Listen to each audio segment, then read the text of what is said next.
Msaada wa kisheria wa Mama Samia umevuka nje ya mipaka ya Jamhuri ya Muungano wa Tanzania. Umevuka nje ya bara la Afrika. Umekwenda dunia nzima. Katika mkutano tuliofanya Geneva, ilikuwa ndio gumzo la mkutano huo. Kila mtu alitamani kujua kwa namna ambavyo Tanzania tumeweza kuasisi na kutekeleza.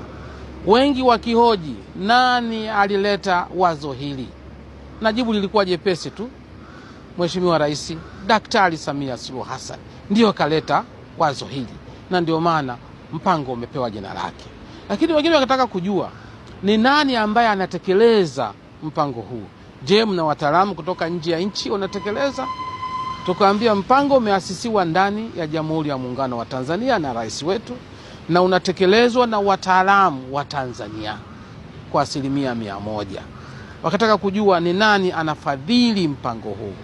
Tukasema mfadhili mkubwa ni wananchi wenyewe wa Tanzania kupitia kodi zao ndio zinafadhili. Sasa hili likawa gumzo, na wenzetu wa Jumuiya ya Madola wakasema hili ni jambo zuri sana. Walisema tunajua limeasisiwa Tanzania. Tanzania mna haki miliki juu ya jambo hili, lakini na sisi tuna haki ya kunakili. Tunaomba tuchukue na tusambaze kwenye nchi zote za Jumuiya ya Madola.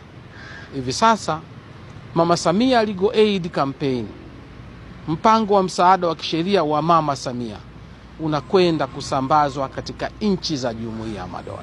Ni fahari kubwa sana kwa Watanzania ambao ndio wanauendesha mpango huu na wananufaika na mpango huu, kwa sababu nchi nyingine zingetamani. Ni fahari kubwa sana kwa Wizara ya Katiba na Sheria ambayo mimi nimepata bahati ya kuiongoza kwa kuendesha vizuri mpango huu kiasi kwamba unaongelewa duniani kote. Ni fahari kubwa sana kwa Mheshimiwa Rais, kwa nchi yake na yeye mwenyewe kuendesha mpango huu vizuri kabisa.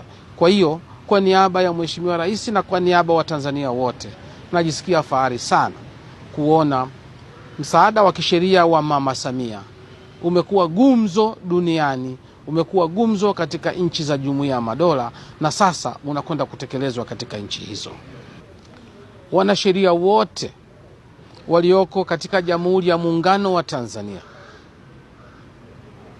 mawakili wa kujitegemea kupitia Tanganyika Law Society na Zanzibar Law Society, wajue kwamba Mama Samia Legal Aid Campaign inatuletea heshima kubwa sana wanasheria wa kufanya utatuzi wa migogoro katika jamii kwa njia mbadala.